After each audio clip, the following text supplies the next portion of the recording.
नमस्कार साथियों, मेरा नाम है आर के सिंह। संस्कृति पीसीएस यूट्यूब चैनल के इन्वायरमेंट इकोलॉजी श्रृंखला में आप सभी का स्वागत है। आज के एपिसोड में हम जिस टॉपिक की चर्चा करने वाले हैं वो है पार्वती अर्गा पक्षी अभयारण्य। ये खास तौर पे देखें तो इस समय चर्चा में है। तो पहले हम देखेंगे कि आखिर ये चर्चा में क्यों है और इसके साथ ही इससे जुड़ी हुई जो भी महत्वपूर्ण भौगोलिक विशेषताएं हों, पारिस्थितिकी विशेषताएं हों और इससे जुड़ी हुई अन्य जो भी विशेषताएं होंगी उन पर डिटेल से हम बात करने वाले हैं। चलिए स्टार्ट करते हैं। सबसे पहले चर्चा में बात करें तो ये जो पार्वती जो अर्गा बर्ड सेंचुरी है, ये खास तौर पे इस समय चर्चा में है। क्यों चर्चा में है? तो उत्तर प्रदेश की जो सरकार है, जो उत्तर प्रदेश गवर्नमेंट है, इसने पार्वती अर्गा पक्षी अभयारण्य को पर्यावरण संवेदनशील क्षेत्र घोषित कर दिया है। अब क्या है, ये ESZ घोषित हो चुका है और ये जो घोषणा है केंद्रीय पर्यावरण, वन और जलवायु परिवर्तन राज्य मंत्री कीर्तिवर्धन सिंह के द्वारा की गई। और जब से ये कहा गया है कि ठीक है, अब ये क्या है, ये खास तौर पे एक पर्यावरण संवेदनशील क्षेत्र होगा, तब से ये पूरे देश में चर्चा का विषय बना हुआ है और इसी कारण से ये चर्चा में है। चर्चा में अगर हम बात करें कि ये जो भी प्रयास किया गया है कि आखिर इसे संवेदनशील क्षेत्र पर्यावरण के स्तर पे घोषित किया गया है, तो इसके पीछे जो उद्देश्य है, यानी जिन उद्देश्यों को ध्यान में रखते हुए इस पक्षी अभयारण्य को खास तौर पे देखें, खास संरक्षण के तहत पर्यावरण संवेदनशील ESZ क्षेत्र घोषित किया गया है।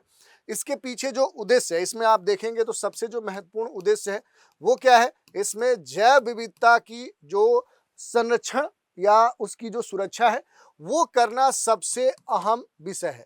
तो जैव बायोडाइवर्सिटी जो है उसकी सुरक्षा करने के उद्देश्य से इस तरह का इस क्षेत्र को एक खास कह सकते हैं कि यहाँ पर स्थिति दर्ज की गई है। दूसरी बात देखें तो यहाँ पर जो भी इको टूरिज्म है, उस इको टूरिज्म को बढ़ाने का भी प्रयास किया जा रहा है ताकि यहाँ पर जो भी माइग्रेटरी जो बर्ड्स हैं, जो प्रवासी पक्षी हैं, वो क्या हो सके और यहाँ पर उनकी जो भी आवास है, उनसे जुड़े हुए जो भी नेचुरल हैबिटेट की बात कही जा रही है, उसको सुरक्षित किया जा सके। और इसी कारण से इस पार्वती अर्गा जो बर्ड सेंचुरी है, इसे खास तौर पे ESZ जो क्षेत्र है वो घोषित किया गया। इसके बारे में भी डिटेल से हम बात करेंगे। पहले इस अभयारण्य के बारे में बेसिक जानकारी ले लेंगे, उसके बाद देखेंगे पर्यावरण संवेदनशील क्षेत्र आखिर होते क्या है। चर्चा में आगे बढ़ेंगे उससे पहले एक महत्वपूर्ण न्यूज है। संस्कृति IAS की तरफ से न्यू ईयर ऑफर के तहत शानदार मौका है। ऑफलाइन जो क्लासरूम कोर्सेज हैं उन पर 20% की छूट दी जा रही है और ये जो छूट है संस्कृति IAS के दिल्ली और प्रयागराज दोनों सेंटर के लिए ये क्या है, वैलिड है। इसके अलावा ऑनलाइन लाइव जो भी कोर्सेज हैं उन पर अप टू 75% का डिस्काउंट प्रदान किया जा रहा है और इसके अलावा 10% का एक्स्ट्रा जो डिस्काउंट है वो भी प्रदान किया जा रहा है। दूसरी बात की ये जो पूरा छूट है ये कब तक वैलिड है, तो ये 3 जनवरी 2026 तक वैलिड है। इसके अलावा भी अगर कोई जानकारी आपको चाहिए तो उसके लिए क्या करना है कि आपको नीचे दिए गए नंबर पे कॉल करना है और संस्कृति IAS की जो ऑफिशियल वेबसाइट है यहाँ विजिट करके जो भी संबंधित जानकारी है वो आप प्राप्त कर सकते हैं। अब थोड़ा सा बात कर लिए कि आखिर ये जो पक्षी अभयारण्य है ये क्यों चर्चा में है। तो अभी इस पक्षी अभयारण्य को क्या किया गया है, पर्यावरण संवेदनशील क्षेत्र घोषित किया गया है क्योंकि ये सरकार जो उत्तर प्रदेश की है उसी के तरफ से ये पहल की गई है। पर्यावरण, वन और जलवायु परिवर्तन राज्य मंत्री कीर्तिवर्धन ने बाकायदा इसके लिए अपने सोशल मीडिया पोस्ट पर भी पूरा पोस्ट किया है और खास तौर पर देखेंगे इस पहल के माध्यम से जो सरकार है, सरकार एक जिम्मेदार जो पारिस्थितिकी पर्यटन है उस स्थल के रूप में इस पूरे क्षेत्र को क्या करना चाहती है, स्थापित करना चाहती है ताकि यहाँ पर जो भी जैव विविधता है उसको और मजबूत किया जा सके। और इसके संदर्भ में ये जो लगभग देखेंगे 84 हेक्टेयर में फैला हुआ ये जो अभयारण्य क्षेत्र है, ये एशिया और तिब्बत के बीच में देखेंगे यहाँ पर आने वाले जो भी प्रवासी पक्षी हैं उनके लिए अब एक खास अहम पड़ाव माना जाता है। इसके अलावा अगर आप देखेंगे जो भी पार्वती जो अर्गा पक्षी अभयारण्य है, इसके बारे में अगर हम थोड़ा सा बात करें कि इसकी जो लोकेशन है कहाँ पर हमें देखने को मिलेगा, तो उत्तर प्रदेश में कहाँ पर आप जाएंगे तो ये आपको देखने को मिलेगा। तो उत्तर प्रदेश में जो गोंडा डिस्ट्रिक्ट है, गोंडा में जाएंगे तो यहीं पर क्या है कि गोंडा डिस्ट्रिक्ट में इसकी जो अवस्थिति है वो आपको देखने को मिल जाती है। तो उत्तर प्रदेश के एक तरह से उत्तर वाले क्षेत्र में जाएंगे तो जो गोंडा जिला है वहीं पर ये आपको देखने को मिलता है। और सबसे खास बात है कि यहाँ पर दो जो धनुषाकार ऑक्सबो जो लेक हैं उन्हीं के क्षेत्र में ये आपको देखने को मिलेगा। दो झीलें कौन सी हैं? तो यहाँ पर पार्वती झील है, अर्गा झील है।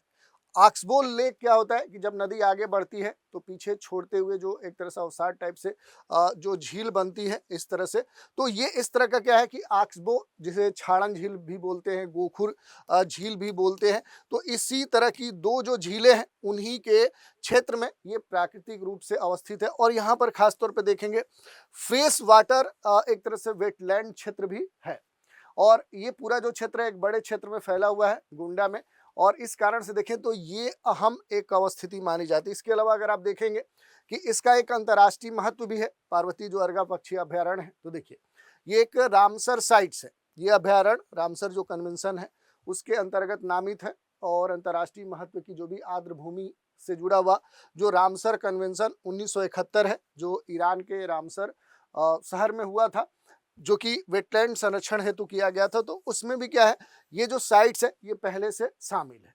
अगर थोड़ा सा जैव विविधता की बात करेंगे, बायोडाइवर्सिटी की बात करेंगे, तो मध्य एशिया और तिब्बत से आने वाले प्रवासी पक्षियों के लिए ये जो खास तौर पे पक्षी अभ्यारण्य है पार्वती अर्गा, तो ये क्या है, सबसे अहम एक पड़ाव माना जाता है, क्योंकि इंडो सेंट्रल एशियन जो फ्लाईवे है उसी का एक ये पड़ाव है, उस पर ये अवस्थित एक महत्वपूर्ण पक्षी अभ्यारण्य भी माना जाता है।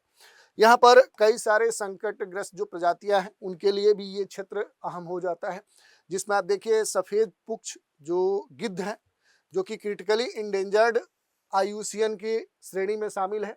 भारतीय जो गिद्ध है वो भी इसमें शामिल है, क्रिटिकली इंडेंजर्ड की श्रेणी में शामिल है। मिस्र का जो गिद्ध है वो इंडेंजर्ड श्रेणी में शामिल है। इन सबका संबंध इसी क्षेत्र से माना जाता है। कुछ आक्रामक जो प्रजातियां हैं वो भी इस क्षेत्र से जुड़ी हुई हैं, जैसे जलकुंभी की बात करें, क्योंकि इससे क्या होता है कि जो वाटर होता है, जो जलाशय होता है, उसमें धीरे धीरे जलकुंभी क्या करता है कि जो ऑक्सीजन की सप्लाई है, ऑक्सीजन की जो मात्रा है उसे कम करते जाता है, जिस कारण से क्या होता है कि वहाँ की जो भी विभिन्न वनस्पतियाँ या फिर कह सकते हैं जल जीव हैं, उनके लिए जो विकास के लिए एक ऑक्सीजन की ज़रूरत होती है वो नहीं प्राप्त होती, और धीरे धीरे वहाँ की जो बायोडाइवर्सिटी है वो क्या होता है, वो कम होने लगता है। वनस्पति की बात करेंगे तो इंडो गंगा जो पारिस्थितिकी तंत्र है उसका जो प्रतिनिधि वनस्पति है वो यहाँ पर आपको देखने को मिल सकते हैं। जली अर्धजली जो पौधे हैं उनका प्रभुत्व इस पूरे पक्षी अभ्यारण्य में आपको देखने को मिल सकता है।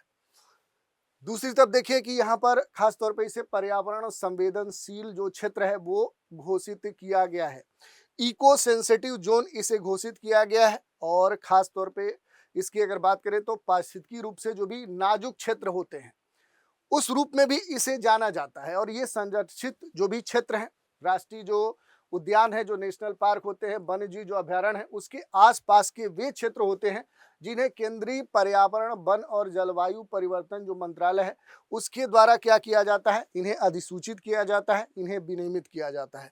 तो ये एक खास संरक्षित क्षेत्र होते हैं जिन्हें हम क्या बोलते हैं, पर्यावरण संवेदनशील क्षेत्र होते हैं।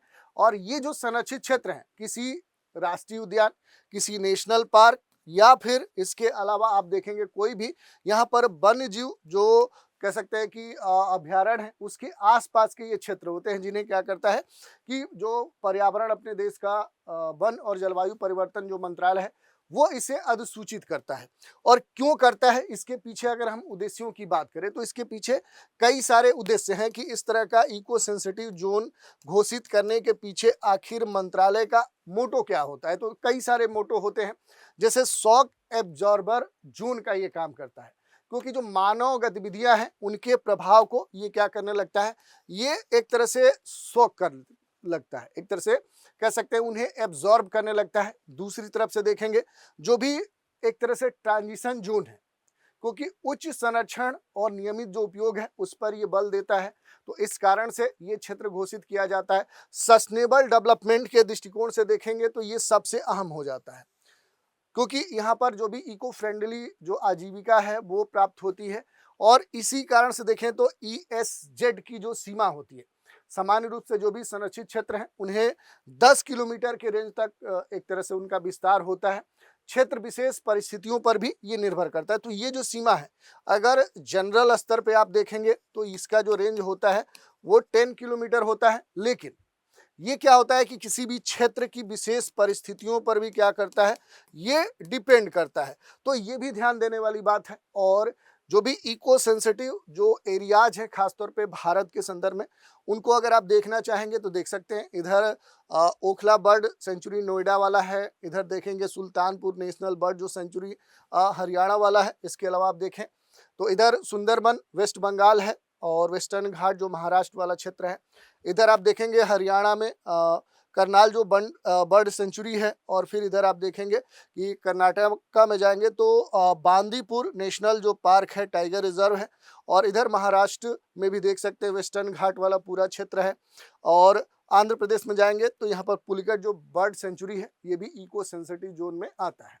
तो खास तौर पे देखेंगे जो भी इको सेंसिटिव जो एरिया है, ये घोषित करने के पीछे सिंपल सा उद्देश्य यही होता है कि संरक्षित क्षेत्र के आसपास की जो भी गतिविधियां हैं, उन गतिविधियों को विनियमित किया जाए, रेगुलेट किया जाए, प्रबंधित करके इन क्षेत्रों को एक खास प्रकार का जो शॉक एब्जॉर्बर है वो तैयार किया जाए, ताकि उच्च सुरक्षा वाले जो भी क्षेत्र हैं उनसे कम सुरक्षा वाले क्षेत्रों की ओर जो संक्रमण क्षेत्र है उस रूप में ये कार्य कर सके। और इसी के उद्देश्य के साथ इको सेंसिटिव जो भी इस तरह के क्षेत्र होते हैं उनका निर्माण किया जाता है। संरक्षित क्षेत्र के विस्तार की बात करें, पहले हमने बताया कि 10 किलोमीटर तक का ये संरक्षित क्षेत्र होता है, लेकिन कई बार विशेष परिस्थितियों में इसमें बदलाव भी किया जाता है। अगर हम बात करेंगे इको टूरिज्म और गवर्नेंस के स्तर पे, तो यहाँ पर एक जिम्मेदार जो पारिस्थितिकी पर्यटन है उसको बढ़ावा देने का प्रयास किया जाता है। और इसमें स्थानीय जो समुदाय है, आसपास के जो लोग हैं, लोकल जो कम्युनिटी है, उनकी भागीदारी अहम होती है, ताकि उनको भी एक आर्थिक आय अर्जन का सोर्स प्राप्त हो। यानी कंजर्वेशन तो हो, संरक्षण तो हो, लेकिन संरक्षण के साथ क्या हो कि वहाँ के आसपास के जो लोग हैं उनका भी विकास हो, उनकी भी आजीविका का एक साधन प्राप्त हो।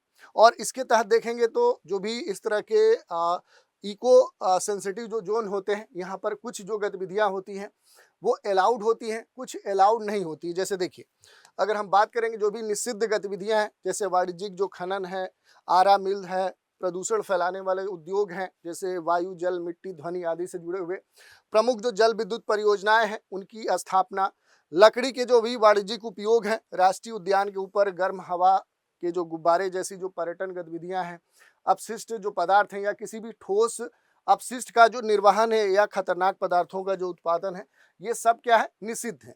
कुछ विनियमित स्तर पे जो गतिविधियां हैं उनकी अगर बात करें तो पेड़ों की कटाई है, होटल और रिसोर्ट्स की स्थापना है, प्राकृतिक जल का जो व्यावसायिक उपयोग है, विद्युत केबल का जो बिछाने की बात है, कृषि जो प्रणाली है उसमें अमूलचूल जो परिवर्तन है, ऐसे भारी जो प्रौद्योगिकी है, कीटनाशक आदि को अपनाना या सड़कों का जो चौड़ीकरण है, ये रेगुलेटेड स्तर पे एक्टिविटीज है।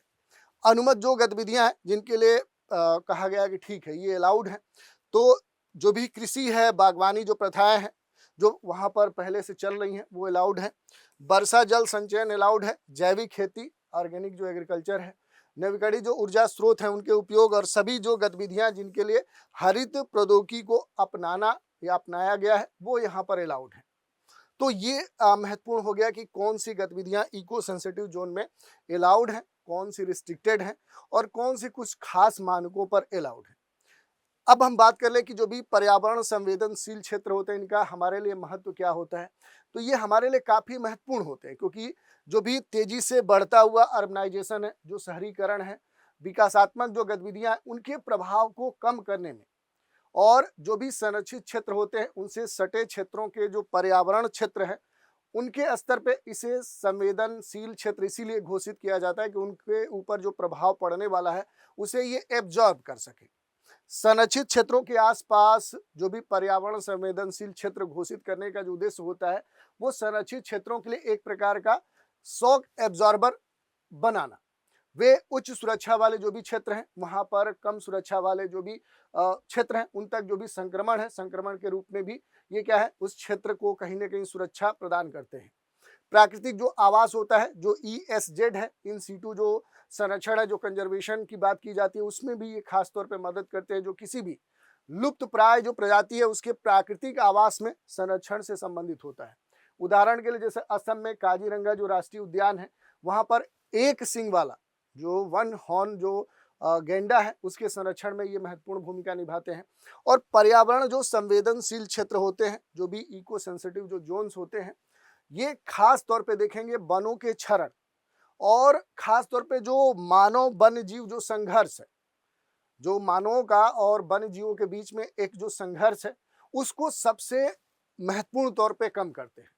संरक्षित क्षेत्र के प्रबंधन के कोर और बफर पर आधारित होता है, यानी जो सबसे संरक्षित क्षेत्र का जो मध्य वाला क्षेत्र होता है जिसे हम कोर रीजन बोलते हैं, और उसके बाहर वाला जो क्षेत्र है जिसे हम बफर जोन कहते हैं, तो इनके मॉडल पर ये आधारित होते हैं, जिसके माध्यम से आप देखेंगे जो भी स्थानीय समुदाय है उनको भी सुरक्षा का लाभ इसमें मिलता है। लेकिन इन सब के बावजूद बहुत सारी जो चुनौतियां हैं वो भी देखने को मिलती हैं, जैसे मानव का तेजी से अतिक्रमण होना इनके सामने, इको सेंसिटिव जोन के सामने एक बड़ी चुनौती है।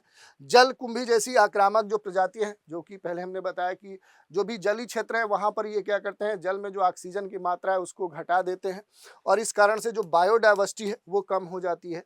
तेजी से इलीगल जो हंटिंग है वो भी एक महत्वपूर्ण कह सकते हैं कि चुनौती है इको सेंसिटिव जोन के सामने। और तेजी से जो भी जल प्रदूषण हो रहा वो भी क्या है, इको सेंसिटिव जोन के सामने एक बड़ी समस्या है। जलवायु परिवर्तन से जल स्तर में जो एक बदलाव है, वाटर जो पैटर्न है उसमें जो बदलाव है वो भी एक बड़ी चुनौती है। और इन सारी समस्याओं के लिए जो अब किया जा सकता है, जो भी आर्द्र भूमि क्षेत्र है उसका प्रबंधन किया जाए सही तरीके से प्लानिंग स्तर पे, इन्वेसिव जो स्पीसीज है उनको रिमूवल किया जाए, स्थानीय समुदाय को इको गाइड प्रशिक्षण प्रदान किया जाए और नियमित जो पक्षी जनगणना है उसको कराया जाए। रामसर वाइज यूज जो प्रिंसिपल है, यानी रामसर साइट से जुड़े हुए जो भी महत्वपूर्ण प्रावधान अंतर्राष्ट्रीय स्तर पे मानकों पर बताए गए हैं उनके अनुसार इन क्षेत्रों पर वो मानक लागू किए जाए। तब क्या किया जा सकता है कि ऐसे क्षेत्रों की जो सुरक्षा है, इनकी जो महत्ता है उसको सुरक्षित रखा जा सकता है। तो ये पूरा हमने देख लिया इस पक्षी अभयारण्य और इससे जुड़ी हुई जो भी महत्वपूर्ण बातें हैं। इसी पर आधारित एक प्रश्न है, पार्वती अर्गा पक्षी अभयारण्य को हाल ही में किस श्रेणी में घोषित किया गया है, बायोस्फीयर रिजर्व, राष्ट्रीय उद्यान या पर्यावरण संवेदनशील क्षेत्र या फिर टाइगर रिजर्व? तो इस प्रश्न का उत्तर आपको हमें कमेंट के माध्यम से देना है। आप सभी के लिए एक और सूचना है, संस्कृति आईएएस की तरफ से न्यू ईयर ऑफर संचालित किया जा रहा है, जिसके तहत जो भी पीसीएस फाउंडेशन कोर्स हैं उन पर अप टू 75% का डिस्काउंट दिया जा रहा है और इस डिस्काउंट के अलावा 10% और डिस्काउंट दिया जा रहा है।